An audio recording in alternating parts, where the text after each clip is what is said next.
금융당국이 사망보험금을 연금으로 수령할 수 있는 사망보험금 유동화 제도를 본격적으로 도입한다고 합니다. 그렇습니다. 사망보험금은 사망 후에 한 번 수령하는 게 대부분이었는데요. 그게 연금화되어서 더 좋아지는 게 아닌가 한번 알아봐야 될 것 같습니다. 네, 사망보험금 유동화 제도에 관심 갖는 분들 많으실 텐데요. 어떤 점에 주목해야 하는지, 신청 시에 주의할 점은 없는지 머니랜턴 홍승희 대표 모시고 알아보겠습니다. 안녕하세요. 안녕하세요. 네, 오늘 승희 양날에 네, 제가 투승희를 두고 있네요. 네, 일단 사망보험금 유동화 제도 이게 10월부터 도입이 된다고 하던데 네. 어떤 제도인지 설명이 좀 필요할 것 같아요. 네, 맞습니다. 우선 보험금 중에 내가 가입했지만 받지 못한 보험금이 있죠. 그게 바로 사망보험금인데요. 그래서 사망보험금은 원래 사후소득인데 이거를 기존에 생존해 계신 분들이 먼저 노후 생활의 안정적인 소득을 지원받고자 생전소득으로 바꿀 수 있도록 제도를 만들어주는 겁니다. 그래서 보험계약자들이 노후 소득 공백을 대응할 수 있도록 지원을 해주는 제도를 시행하겠다라고 올 3월에 발표했고 제도가 조금 더 다듬어져서 새롭게 발표가 되면서 10월에 이제 제도가 시행이 될 예정입니다. 인데요. 종신보험 계약에 제도성 특약을 부과를 해서 이제 유동성을 만들어주겠다라고 하는 건데, 이 만약에 사망보험을 가입한 이후에 보험료를 납입을 완료한 이후에 유동화 가능한 연령에 도달하고 나머지 신청 조건을 완성을 한다면 그때 이제 신청을 할 수 있는데 어디까지 할 수 있냐? 사망보험금의 90%까지 유동화를 선택할 수 있는 제도입니다. 그래서 이런 걸 통해서 어쨌든 노소득 공백기가 발생되는 보험 계약자들이 사망보험금을 나중에 사망해서 받기 전에 미리 땡겨서 받을 수 있도록 아예 이 정해서 이제 모든 보험사에 적용을 하겠지만 현재는 5개 보험사가 먼저 적용을 하게 되어 있고 이렇게 신청을 하게 되는데요. 어떤 경우에 신청할 수 있는지 조건을 조금 꼼꼼하게 살펴보실 필요는 있습니다. 우선은 기본적으로 55세가 되면 수령 신청을 하실 수가 있으시고요. 그리고 소득이나 자산 요건에 대한 제한은 없습니다. 그리고 납입 조건이 보험료 납입이 완료가 된 금리 확정형 종신보험에 한해서 가능하고 할 수 있는 한도는 유동화 한도는 사망보험금의 90%까지 신청을 할 수 있습니다. 내가 원하는 만큼의 유동화를 선택할 수 있는 거고요. 또 납입 기간하고 보험 계약 기간이 10년 이상인 보험에 한해서 가능한 것뿐만 아니라 현재 신청하고자 할 때 보험 계약 대출 잔액이 남아 있으면 안 됩니다. 그래서 이런 요건을 만족해야 되고요. 또 유동화 기간을 얼마나 몇 년 동안 뿌려서 받을 거냐에 대해서 2년 이상 뿌려받겠다라고 신청하면 된다라고 합니다. 근데 또 요즘 막 자료를 찾다 보니까 이런 질문들도 있으시더라고요. 신청을 했는데 좋은 것 같아서 신청했는데 아직 시작은 안 했지만 하고 나서 내가 만족스럽지 않아서 그냥 사망보험금으로 다 받을게라고 생각이 바뀌면 어떡하냐 이런 걱정들도 있으신 것 같은데 철회가 가능하긴 합니다. 단 언제 가능하냐면 신청한 날로부터 30일 안에 철회가 가능하고요. 유동화로 연금을 수령한 때로부터는 15일 이내 이 둘 중에 빠른 날짜까지만 철회가 가능해서 받고 2년 지났는데 다시 돌릴 수 없어요. 이거는 불가능한 제도입니다. 그래서 이러한 제도를 이제 유동화 제도라고 하고 이런 제도가 시행된 거에 대해서 예전에도 종신보험은 연금 전환 제도가 있었잖아라고 하시는 분들도 있으시잖아요. 네. 그런데 그거는 이제 전체 종신보험을 해지해서 일시납으로 연금보험을 가입하는 거랑 똑같다면 얘는 사망보장의 일부는 남겨놓고 일부만 내가 유동화를 해서 연금으로 받겠다. 이렇게 선택할 수 있는 거기 때문에 조금 차이가 있다라고 볼 수 있을 것 같습니다. 실제로 그러면 예를 들어서 네. 사망보험금이 1억 원이다라고 네. 가정하면 예전에 연금보험들 많이 연금보험이 아니라 이제 그 종신보험 많이 들었었던 걸 집중적으로 하는 것 같은데 맞아요. 그럼 1억 원이라 가정하면 네. 예를 들어서 그냥 대출을 받으면 네. 하는 거 한 가지. 두 네. 번째는 아예 그냥 해지해버리고 한 번에 받는 거 두 번째. 네. 그리고 지금 이게 새로운 뭔가의 그 대안으로 제시가 되고 있는데 셋 중에서 네네. 차이가 그러니까 뭘가 제일 개인한테 제일 유리한 건가요? 이거는 그런데 이제 상황에 따라 좀 다르긴 할 것 같습니다. 네. 기본적으로 그냥 단순 계산을 한다면 아무래도 세 번째가 조금 더 옵션에서도 일부는 유동화하고 일부는 사망보험금을 남겨놓을 수 있다라는 장점이 있는 부분이 있고 또 아까 처음 말씀하신 보험계약 대출은 단기 자금을 활용하려면 보험계약 대출을 받아서 활용하는 것도 좋겠지만 계속 내가 이자를 납입해야 되는 문제가 있잖아요. 그래서 그런 문제가 있다라는 게 추가적인 비용이 들어간다라는 게 있고 두 번째 갖고 있는 종신보험을 연금 전환해서 쓰게 되면 또 연금 전환해서 쓰니까 어차피 내가 이걸 갖고 유동화를 시키는 건 똑같다라고 생각할 수 있지만 사망보험금은 아예 없어지고 새롭게 연금보험을 가입하는 거가 똑같기 때문에 실은 보험에는 어디나 사업비라는 게 부과가 되기 때문에 부수적인 연금에 대한 비용도 조금 빠져나갈 수 있는 부분이 있겠죠. 수수료 부분이 또 띄어지는데 실제로 지금 이렇게 유동화 제도를 이용하면 그런 비용은 나가지가 않나 보죠? 네, 사업비는 최소 수수료 없이 하자라고 지금 제도에 나와 있습니다. 수수료 없이 하자. 네, 그 네. 부분이 제일 크겠네요. 네, 그렇죠. 연금으로 지급하는 기간 동안에 발생되는 운용에 따른 수수료나 이런 것들은 부과하지 않겠다라고 명확하게 그 발표 자료에 보니까 나와 있어요. 있더라고요. 그러면은 네. 1억이다라고 얘기를 하면 1억을 가지고 연금으로 받으면 2년이라고 말씀하셨는데 꼭 연금으로 쭉 나눠서 받아야 되는 건가요? 아니면 2년 동안에 다 줘? 그럼 90%면 9천만 원을 2년 동안에 나눠서 그냥 주는 거예요? 어떻게 하는 최소 거예요? 유동화 기간을 2년 이상이라고 되어 있으니까 2년 최소는 이상? 2년도 가능할 것 같습니다. 그러면 2년이면 2년 동안에 9천만 원 주는 거네요? 9천만 원을 준다고 생각할 수도 있지만 실은 여기서 조금 우리가 주의해야 되는 게 사망보험금이 1억이니까 90%면 9천만 원이야라고 생각할 수 있지만 실은 사망보험은 명 미래에 발생될 리스크에 따라 내가 보험료를 내니까 1억의 사망보험을 받기 위해서 낸 보험료는 실은 누군가는 2천만 원, 누군가는 3천만 원, 누군가는 4천만 원 이럴 거거든요. 그렇겠죠. 그러니까 회사의 내 이름으로 보험사에 쌓여있는 금액은 실은 1억이 지금 쌓여있는 게 아니라 2천만 원 플러스 예정일이 조금 더 가미된 2,300, 3천 이렇게 쌓여 있을 수 있거든요.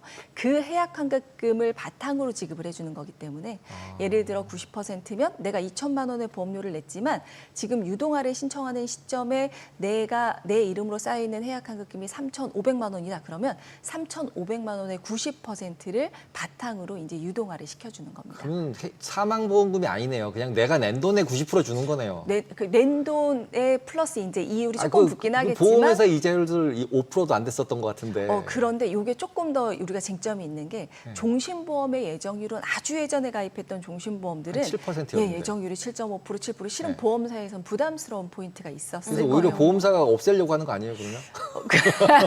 그럴 수도 있을지 모르겠지만 그래서 지금 약간 질문에도 있던데 아마 보험사가 싫어하지 않을까 이런 얘기도 있던데 이렇게 실제로 보험사는 좋아할 것 같은데요, 저는? 네, 저도 실은 일견 그런 생각도 듭니다. 왜냐하면 그거를 7.5% 예정률로 팔았던 종신보험을 그렇게 받은 보험료를 갖고 미래에 이제 보험금을 챙겨주려면 보험사 입장에서는 굉장히 버거울 거라고 생각이 듭니다. 그쵸. 지금 금리 상황으로는. 네. 그래서 그거를 오히려 유동화를 시켜서 먼저 줘버리면 지금 해당되는 계약에 이제 지금 사이즈가 한 33조 정도 된다라고 발표가 됐던데 33조가 일시에 나가는 게 아니라 어차피 유동화를 통해서 가능성이 33조 그중에 신청하신 분들이 또 쪼개서 받으실 거기 때문에 보험사 입장에서 나가는 금액이 크진 않을 그쵸. 거고 당장은 그리고 어쨌든 미래의 사망보험금을 주기 위해서 열심히 자산을 운용해야 되는 리스크는 조금 더 내려갈 수도 있지 않을까라고 저는 잘 모르겠지만 그런 생각도 물론 듭니다. 아니, 저는 네. 이거 딱 들었을 때, 여차직하면 저 사망보험금 많은 네. 보험사 주식을 사야 될 것 같은데 뭐 이런 생각이 들는데 무조건 보험사에게 이득일 것 같아요.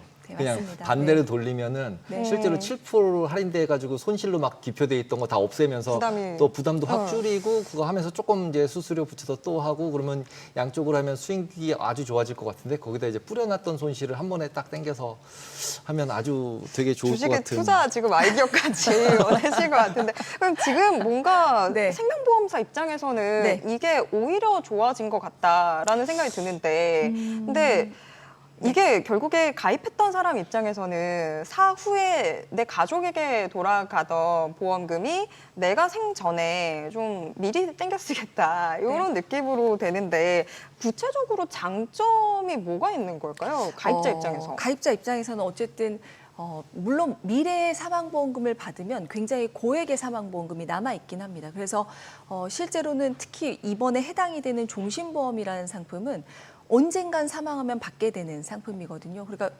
실은 보험금을 받을 확률이 100%라고 할 수 있는 그쵸. 상품이죠. 그런데 그게 요즘 같은 초고령화 시대에는 너무 먼 얘기이기 때문에 그 먼 미래의 사후소득으로 받는 것보다 지금 당장 내가 길어진 노후 생활에 조금이라도 보탬이 되는 게 더 좋겠다라는 생각을 갖고 선택하실 수 있을 것 같아요. 그래서 이거는 아마 이 보험 계약자별로 선택이 좀 차이가 있을 것 같습니다. 그래서 뭐 노후에 대한 내 소득 준비가 잘 안 되어 있는 분들 같은 경우는 환영하실 수도 있을 것 같고요. 그거보다 그거보다 미래에 뭐 배우자의 소득이나 아니면 자녀한테 물려주는 상속 재산을 조금 더 남겨놓고 싶다라고 하시는 분들은 굳이 이거 안 하겠다라고 하실 수도 있겠죠. 네.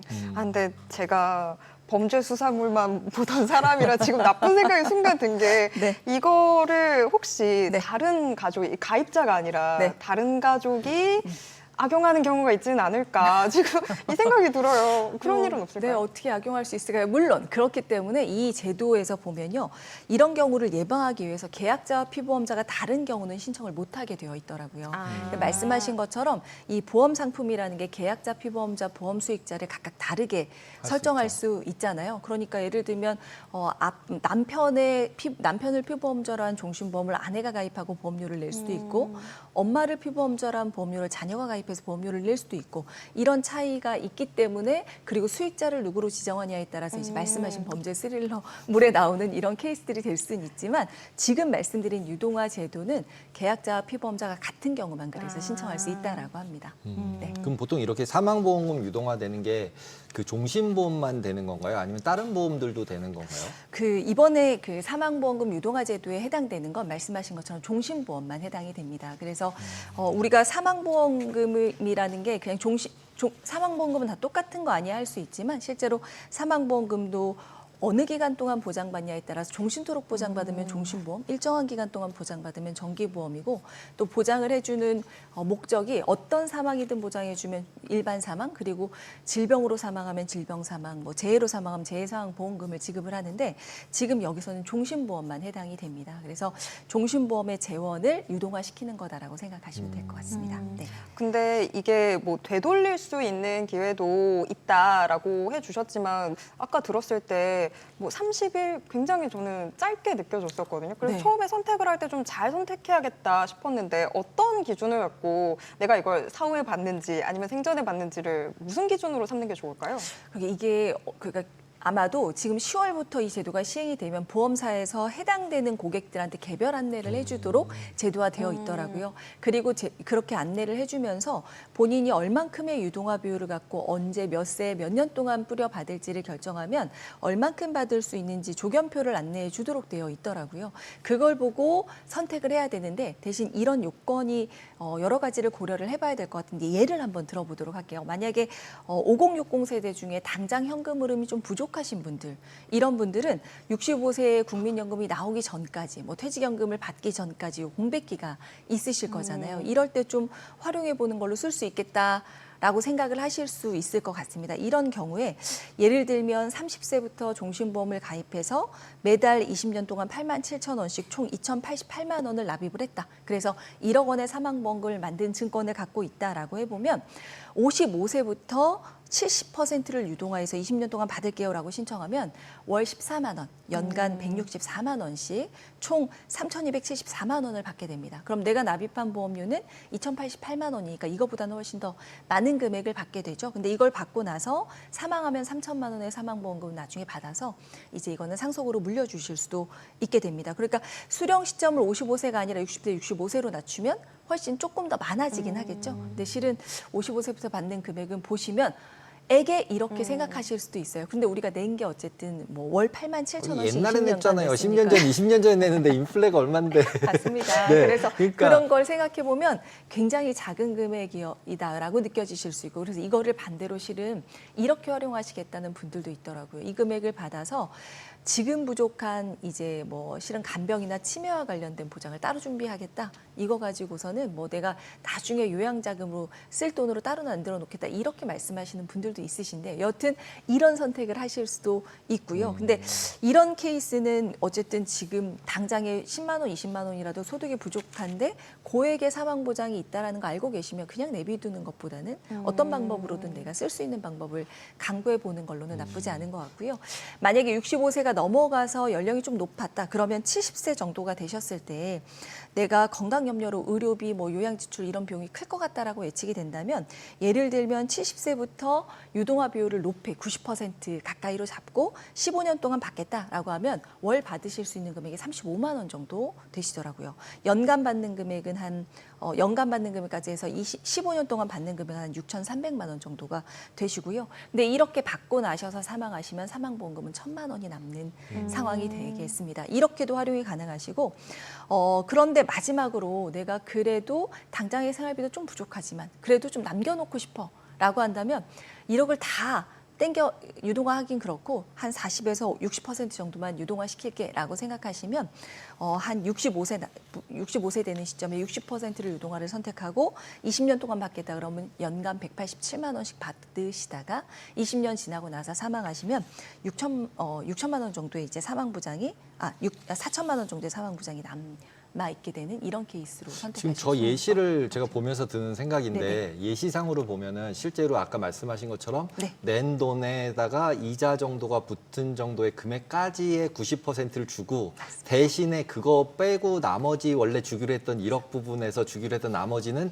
진짜 사망할 때 줄게. 네. 이렇게 계산돼서 나오는 거라고 보면 되는 거죠? 맞습니다. 네네. 그러면 결국 정확히. 1억 다 중에서 낸 돈만 받는 거다라고 보고 실제로 사망보험금 자체는 또 보험사에 그대로 있는 거네요. 그러면. 그죠. 제가 유동화를 선택한 금액만 환급금을 유동성으로 활용하는 거고 나머지 환급금은 계속 불이가 돼서 남은 사망보험금을 챙겨주는 거고. 네, 그러면은 이제 실질적으로 아까처럼 보험사가 그렇게 이득을 볼 것 같진 않네요. 얼마나 선택하느냐에 따라 좀 달라질 수 있을 것 같습니다. 네. 지금 투자 마인드 바뀌셨나요? 이거 해볼까 그랬는데 이렇게 해주면 안 할 것 같은데요. 요 세금 문제도 한번 또 따져봐야 될 것 같은데 비과세 요건 이 부분은 어떻게 될까요? 우선은 그 기본적으로 이게 지금 유동화를 시켜준다라고 하면서 갑자기 뭐 세금 유예라 이런 얘기가 나오니까 당황하시는 분들도 계신데 기본적으로 보험 차익은 과세 대상입니다. 보험 차익이라고 하는 건 소득세 과세 대상이거든요. 그러니까 보험 차익이라는 건 내가 받은 보험금이 내가 낸 보험료 대비 수익이 발생되면 요거는 보험 차익이라고 하고 이건 원래는 과세 대상이나 소득세법상 이 소득세법상 보험 차익 비과세 요건에 만족을 하면 비과세가 된다라고 되어 있거든요. 그러니까 대표적인 게 아프거나 사고로 인해서 받은 보험금은 내가 낸 보험료보다 훨씬 크잖아요. 근데 여기도 과세하냐? 그렇진 않고 이거는 순수 보장성 보험에 대한 보험금은 보험 차익도 비과세가 되고요. 저축성 보험도 요건을 만족하면 비과세가 가능합니다. 그래서 그 요건을 꼼꼼히 따져봐라라고 얘기하는 건데요. 그 요건이 어떻게 되냐면 보험 계약이 10년 이상이어야 되고 매달 납입하는 저축성 보험의 월 납입액이 150만 원 이하여야 됩니다. 그래서 이 두 조건을 만족해야 되는데 그럼 예를 들면 저는 지금 순수 보장성인 종신보험을 가입했잖아요. 그러니까 당연히 비과세 아니에요라고 생각하실 수 있지만 유동화를 선택하는 순간 이게 약간 저축성 성적으로 바뀌게 되면서 다른 저축성 보험 납입액하고 총 매월 납입한 금액이 150만 원을 넘어가는지를 체크해 봐야 된다라고 하는 겁니다. 그래서 예를 잠깐 들어보면 예를 들어서 보험 계약이 10년 이상 유지를 했고 제가 월 보험료를 10만 원씩 냈어요. 그리고 10년 이상 납입도 완료해서 이제 유동화를 70%를 선택하려고 합니다. 그러면 7만 원이 저축성 보험에 해당이 되는 거잖아요. 그러니까 이 7만 원이 내가 내고 있는 나머지 월 저축성 보험료랑 합쳐서 150이 넘어가지 않으면 비과세니까 실은 크게 걱정하실 필요는 없다라고 말씀을 드릴 수 있을 것 같습니다. 네, 오늘 말씀 여기까지 듣도록 하겠습니다. 고맙습니다. 감사합니다.